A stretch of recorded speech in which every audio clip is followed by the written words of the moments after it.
Okay, welcome to lecture number 5 and in relation with experiment number 2, and as you know that I have been discussing with the concept of volt second. We have seen in our last lecture that IT will be equal to I0 minus plus 0 to t Vt dt, and this whole thing divided by L gives you the current. This I0 minus is this effect of second you applied across the inductor earlier. All these culminate into a single number I0 minus. So this is the most fundamental equation, and I am assuming at t equal to 0 you are doing some changes in the circuit with the help of some switching. So this was the thing. Now for example, just to tell you that if suppose I0 minus is equal to 0, I0 minus is equal to 0, and then IT will be simply 1 by L and this integration 0 to t Vt dt. This is the volt second. Mind you, volt second applied during this interval, volt second divided by L will give you the current at time t. Between 0 to t, whatever volt second you have applied, after you integrate, that number divided by L will give you the current at the time t. That is now known. Now after knowing this, what I am going to do is take with some numbers I will try to explain this idea. Suppose you have an inductor L whose value is say 2 Henry. Okay, just to give you some numbers, and here I will be applying some voltage. Always show the polarity of the voltage you are applying across the inductor, and also don't forget to show the direction of the current from the positive to this one, IT. Now suppose I tell you that in this circuit I want to establish a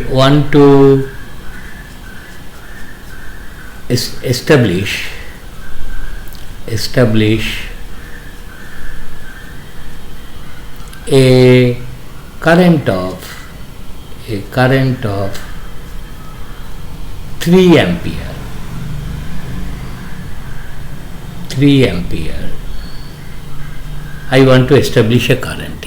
That is through the inductor I want to establish a current. So what kind of volt second should I apply? Therefore, if you want to volt second needed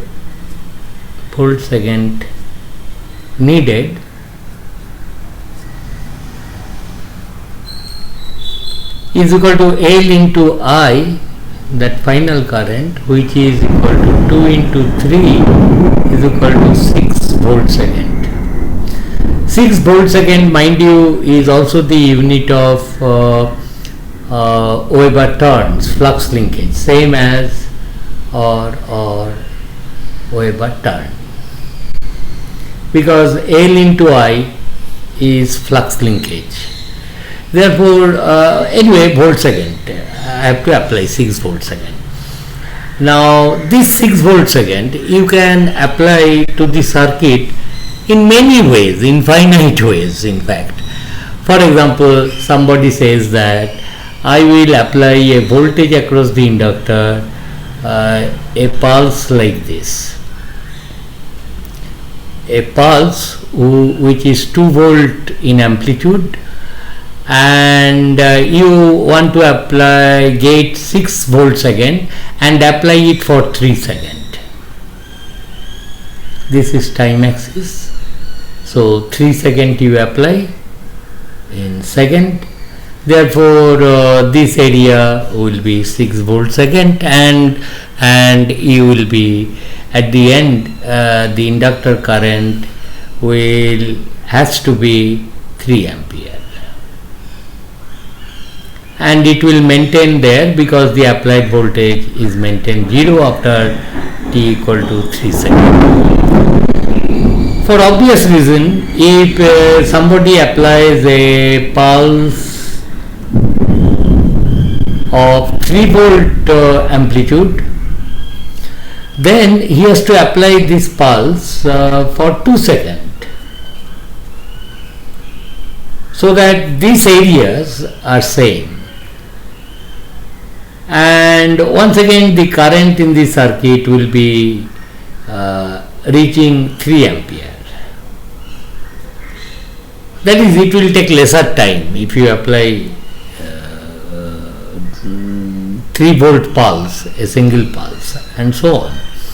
I think you have got the idea. Therefore, you have to spend volt second to get the current established in an inductor, and that you can do in many ways. For example, you can do it by applying a sinusoidal pulse like this. This I am not doing, you can find out. If I tell you the amplitude of this voltage is 2 volt, then find out the half time period of this sine function, which is a pulse. Only this positive half exists. What should be its value, so that at the end 3 ampere will be established in the inductor. I think you have got the idea. You have to see that this area has to be once again 6. Why 6? Because you wanted at the end 3 ampere to be established. That's all. It depends upon the magnitude of the current to which you want to charge the inductor. Anyway, so this is the idea. And just one point I want to tell you that is, suppose I say that I apply a voltage across the inductor. So this diagram is important. This is Vt you have applied, and this is It. Suppose the voltage applied across the inductor, and let us assume that L is equal to once again 2 Henry. I have applied a 3 volt pulse, and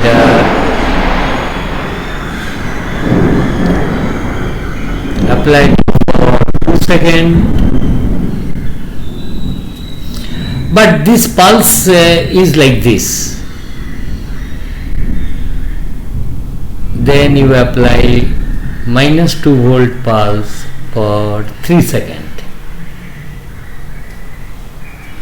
This is 3 seconds. No, this is 5. I mean in absolute time scale. Now in this case what is going to happen is this, that if such a pulse is applied, and assuming I0 minus was 0, then current will grow to 3 ampere here. Isn't it? It will go because 6 volt second you have applied for this problem, and after that you have applied a negative volt second whose area is same as this one. Therefore, to whatever current it has gone up, from that value it will once again, since you have applied negative volt second, current will come to 0.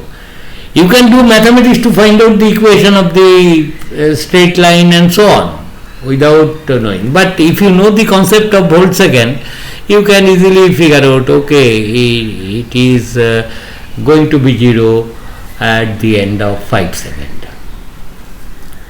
What happens if you apply a pulse like this, 3 volt, 2 seconds, no doubt, in the positive half, but apply 2 volt,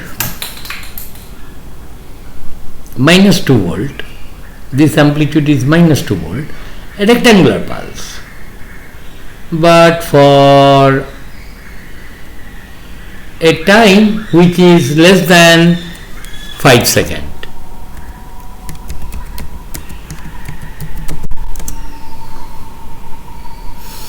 So which is less than 5 seconds, maybe say this is 2 seconds, say 3.5 second, 2, 3, no, so that it becomes, so 3 seconds, say, you apply this pulse for 1 second, this is 2 and this is 1 second, this interval. Obviously this area is definitely 6 volt second, and at the end of 2 seconds current will rise to 3 ampere. This is IT. It will rise to 3 ampere. But this time the negative volt second applied is how much? 1 into 2. Only 2 negative volt second you have applied. So current will not come to 0 at this end. It will have some finite value which I leave it to you to calculate, and after this current to this current the inductor will circulate because it is shorted after that. Previously also it was shorted. So this kind of waveform we can just mentally obtain what is going to happen looking at the negative half volt second. If it is same as the positive half volt second, then the change in current level here from 0 to 3 ampere, then it must be from 3 to 0 ampere here, but it is taking longer time. This mind you 2 seconds, and this is 3. This interval, time interval is 3. This time interval is 2 seconds. This is 0. Anyway, you have got the idea. One just example of this which we always know, at least from your first year circuit analysis, whatever you have done, you know that if the supply voltage is alternating in nature, sinusoid, and this is the voltage. Suppose the voltage, we know this, that if you have an inductor in a circuit, then if it is carrying a current IT, and if the circuit is energized from a sinusoidal voltage source, so all voltage and current eventually will be sinusoidal in nature, and the voltage existing across the inductor is suppose Vt. This circuit is part of some R, etc. is there, and input is sinusoidal. What I am concentrating upon is the current through the inductor and voltage across it. And we know the phase relationship of this voltage and current, and in steady state. So in steady state, we know this, that if this is the voltage waveform,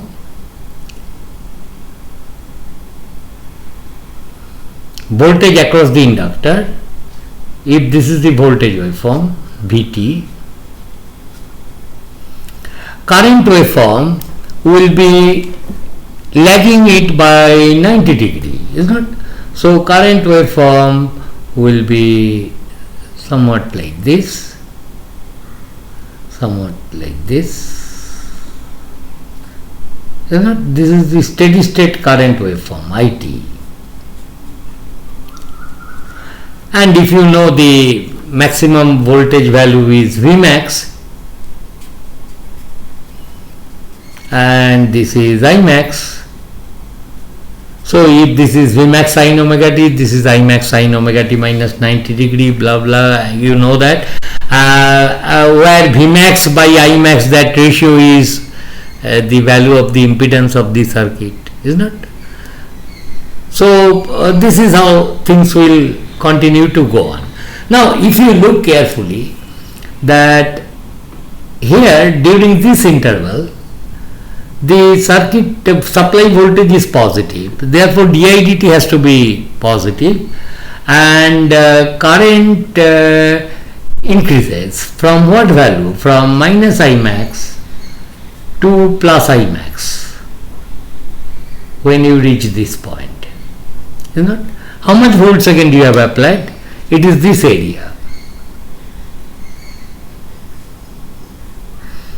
Therefore, when you apply a certain voltage volt second, then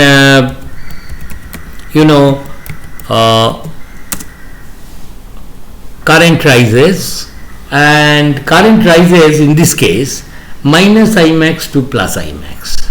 Okay, not from 0 to I max. Your starting point could be anything depending upon the value of I0 minus. That is the thing. So it goes like this. You have applied so much volt second. Now during this period, this interval, you have applied a negative volt second of what magnitude? Same as the positive volt second, because area under this hub is same as area under this hub. It is a sine wave. So positive hub, negative hub will have enclosed same area with time t as the base. Therefore, you have applied negative volt second. Therefore, you would expect that current will change from plus I max to minus I max. I mean, it is not surprising at all. Okay, you have applied in the positive hub a positive volt second, and of same magnitude volt second you have applied, but in negative sense. Therefore, current level must change from plus I max to minus I max. Okay, so this is how things go on in the inductor. Lastly, about the inductor, I would like to tell you one thing, that an inductor L with some, problem is you apply a voltage, want to find out the current. Problem is very innocent. I mean, supply voltage is known, how to find out current. In a resistance it is extremely simple, V by R, game is over. But in the moment it comes to inductor, I told you it is a memory device element, therefore it remembers how you treated the inductor with previous voltages. So previous volt second knowledge is necessary, and that will decide I0 minus. Therefore, if an inductor is there in the part of a circuit and it has got some initial current I0 minus, then we have seen that IT, current at any time, will be I0 minus. And what is that zero business? T equal to 0, you are doing something funny with the circuit, doing some switching here and there. After that you want to observe what is the value of the current in the circuit. That is, let us identify that instant to be t equal to 0. Therefore, current at any time t will be that I0 minus plus 1 by L Vt dt and 0 to t. This is the thing we are writing several times. And if Vt is not an impulse, then 0 minus 0 and 0 plus, they are practically one and the same thing. You must understand this. Anyway, so this is the current.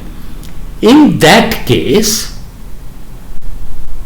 what you can do is this: you can replace this circuit. This point you listen very carefully what I am telling. Another way of looking at it is that as if there is an inductor L, same value as that of L, but it has no initial current, and there is a current source. I draw it with different color. This is the the equivalent of this is can be thought like this, and this is in parallel, there is a current source I0 minus. This current source is of constant magnitude, and if you say that this terminal is A, this terminal is B, this is the actual circuit, inductor with initial current. I am telling, okay, that is fine, but you can also consider this whole business in this fashion as well. Your A terminal is here, your B terminal is there. Between AB, instead of telling that an inductor with some initial current I0 minus, you can also say that between A and B exists an inductor L of same value, this L, but with a current source I0 minus in parallel. So this inductor is this cell, this has no initial current,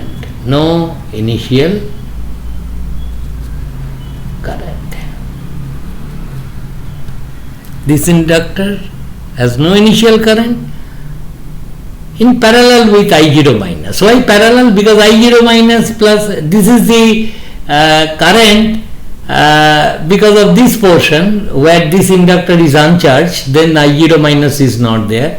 So this current plus this current has to be this current IT in the circuit, is not?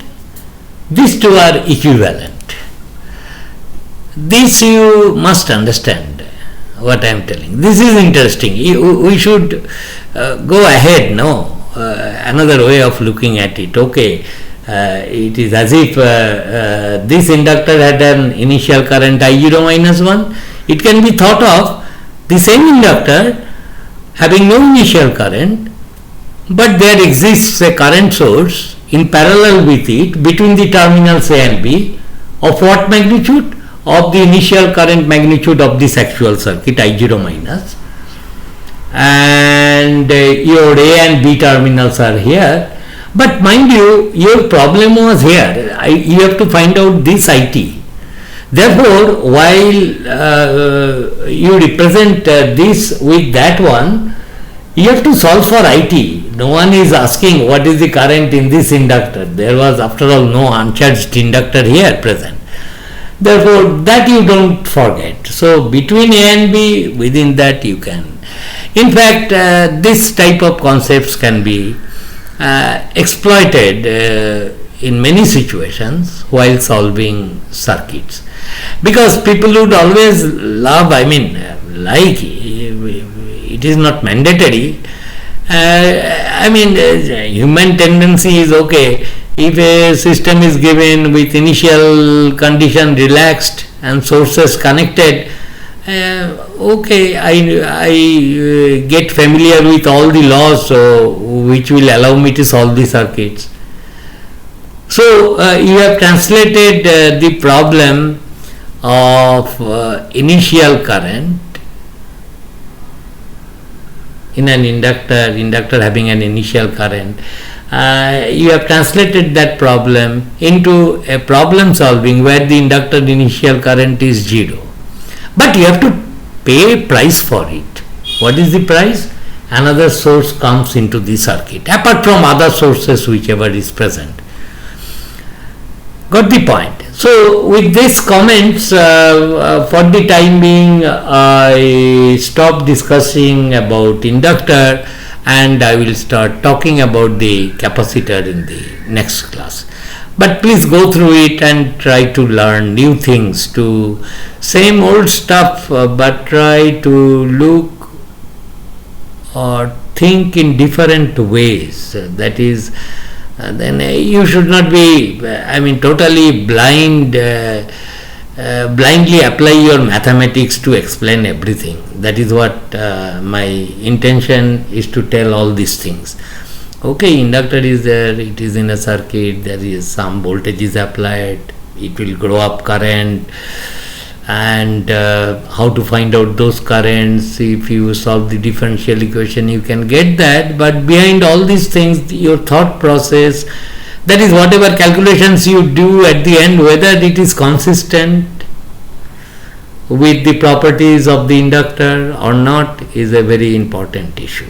Anyway, next class I will start capacitance. Thank you.